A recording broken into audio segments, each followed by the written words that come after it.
season ended poorly for the UNC men's basketball program. No NCAA bid, no postseason tournament at all. And after they started the season ranked number 1 in the land, this year was just kind of a dud. I'm Travis Fain, and today's deep dive conversation here on the Daily Download is all about what went wrong. I'm joined by Jason Jennings, WRAL Sports Director. Jason, welcome. Glad to be here.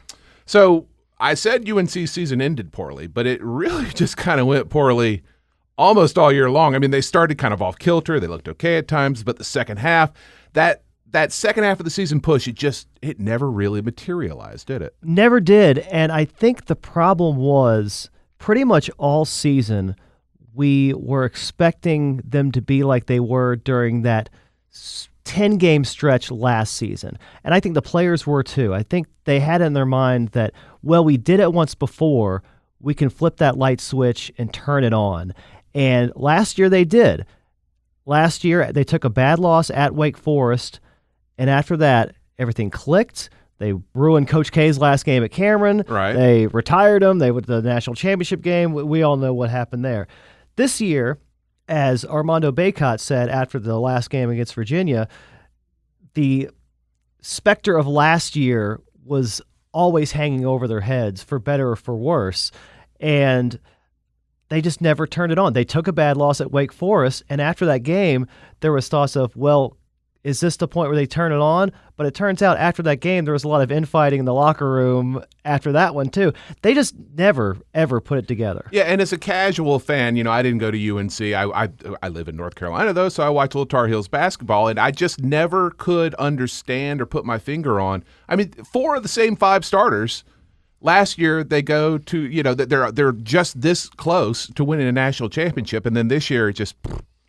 I think you can make the case that other than those 6 to 8 games where they played really well last year, that they were the same team this year that they were last year, just without Brady Manek. Yeah. And it turns Was Brady out, Manek that important?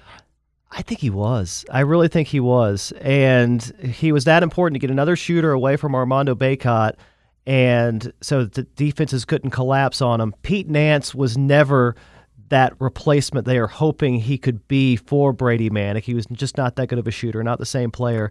And as any Carolina fan would tell you, Caleb Love, watching him is an experience, for better or for worse. And it was quite the experience the way he pretty much carried them, him and Manek, throughout all of March last year when he got really hot.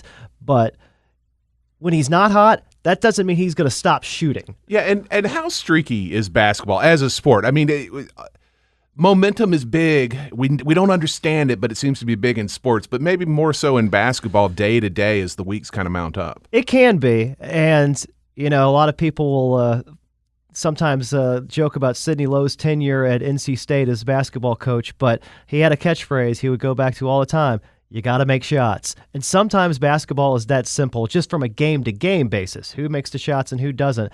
And Carolina, they were not a good shooting team. They were a dreadful shooting team, especially from 3 all year. So you talk about what a difference Brady Manek had. He was a really good three-point shooter, and Caleb Love is a very hot, streaky three-point shooter, but they never had that consistency from beyond the arc. And then once they bowed out of the ACC tournament and then did not get invited to the NCAA tournament, they declined to participate in the NIT, which is a lower-level postseason tournament. What went into that decision for them, and what's next for the Tar Heels? Well, I think a lot went into it. For those who'd been following the season closely and thought that this could be a decision they would be faced with, I don't think for most of us it was that big of a surprise they turned it down. And it's not actually unprecedented. Believe it or not, in 1975, NC State was the defending national champion, preseason number 1,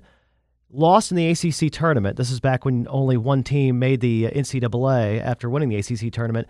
Was offered a spot in the NIT. They turned it down. So somewhat similar, different era, but Carolina is the first to miss the NCAA tournament as the preseason number 1 since the tournament expanded to 64 teams in 1985. But at the same time, I think they just wanted to turn the page. There's a lot of players who this season has been just a bit of a disaster. And you look at Could players be leaving? Yes. I mean, Leaky Black and Pete Nance, their eligibility is over. Armando Bacot, Caleb Love, R.J. Davis with the COVID year, everything like that. Well, some of them have eligibility left without the COVID year, but either way, they could all come back next year if they want to. I definitely don't think all three will come back. I would probably lean that all three will be leaving.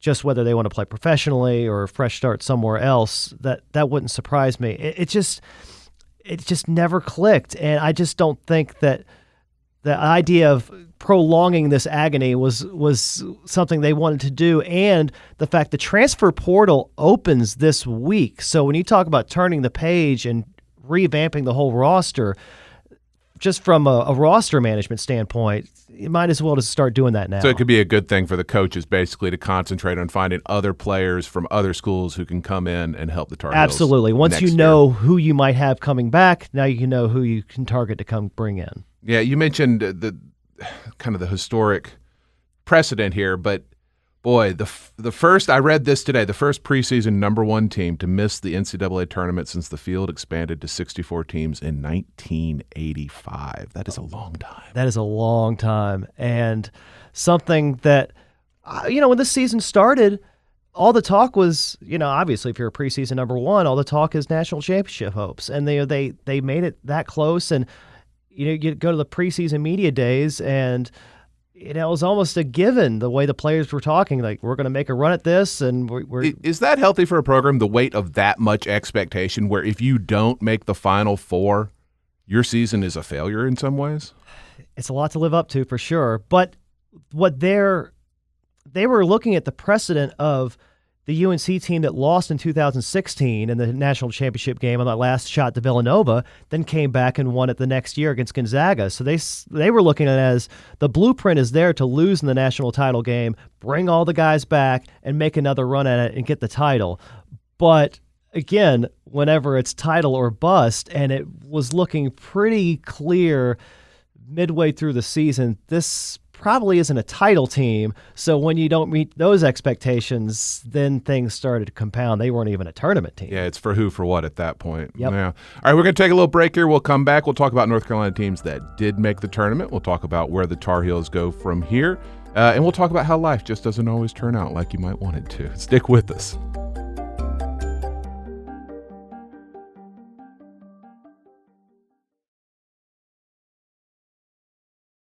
All right, welcome back to the Daily Download. We're here with Jason Jennings, who covers sports here at WRAL. So tell us some good news. What North Carolina teams are in the tournament, which kicks off this week, the big dance? Well, Duke fans better be excited. They got a shot. Yeah, they might have the hottest team in the country right now, and they're just putting it all together. They play 4 freshmen and Jeremy Roach, so their leader. So they got a good combo. Those freshmen are really coming all together. Kyle Filipowski is their best player, ACC Rookie of the Year, and they are poised to make quite the run. In fact, Pat Welter, my coworker, he's picked them to win the national championship. So, now we get into this phase of the game where anything can happen. I don't expect them to lose to Oral Roberts in the first round, but after that, I could see Duke losing the second round. I could see them going all the way to the Final Four. What a turnaround, though, from last year where UNC fans are just dancing on Coach K's metaphorical grave because, like you said, they sent him into retirement,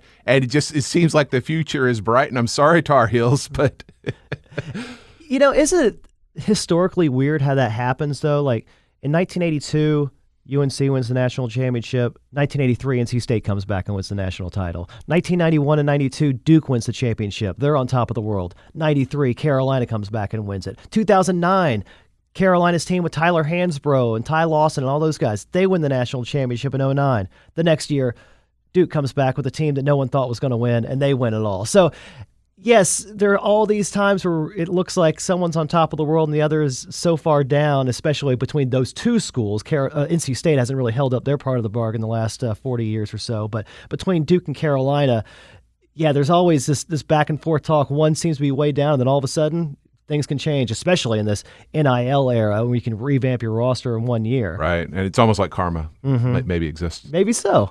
What about NC State?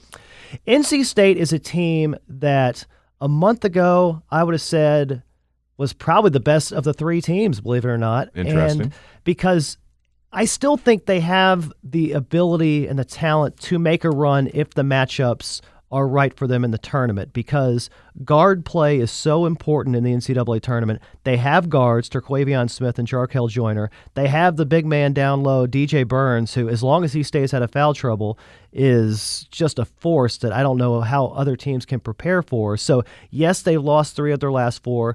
2 of their losses were to Clemson, which really was just a bad matchup for NC State. So that's where sometimes styles make fights, and that was just not a good one for State. But if everything lines up for them, they could lose in the first round as an 11 seed, or, as an 11 seed, you're not facing a number 1 seed till the Elite 8 at the earliest. So they could make a run. It wouldn't stun me at all if they did. You got looking back on the season, a favorite story, just North Carolina basketball story from this past season, this regular season? Wow.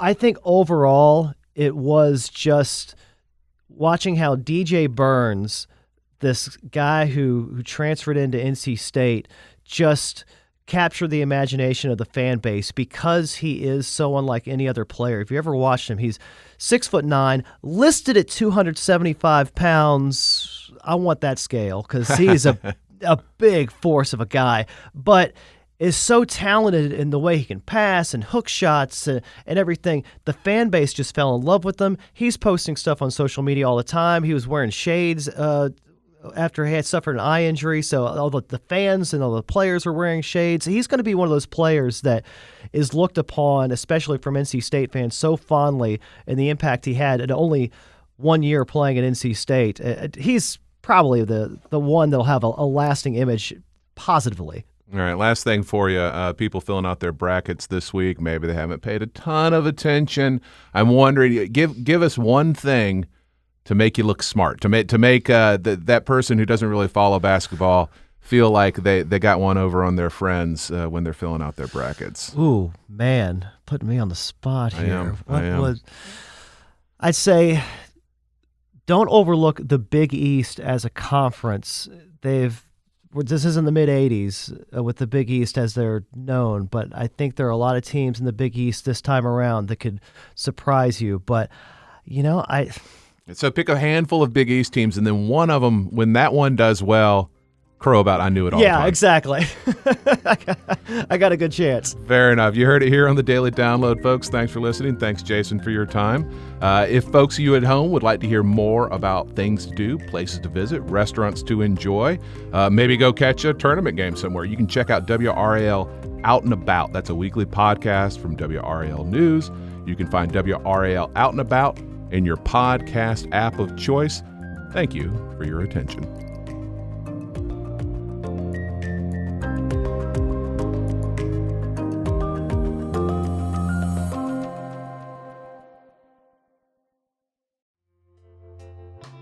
Leave a comment and share this video with your friends. With daily uploads, there will always be a conversation.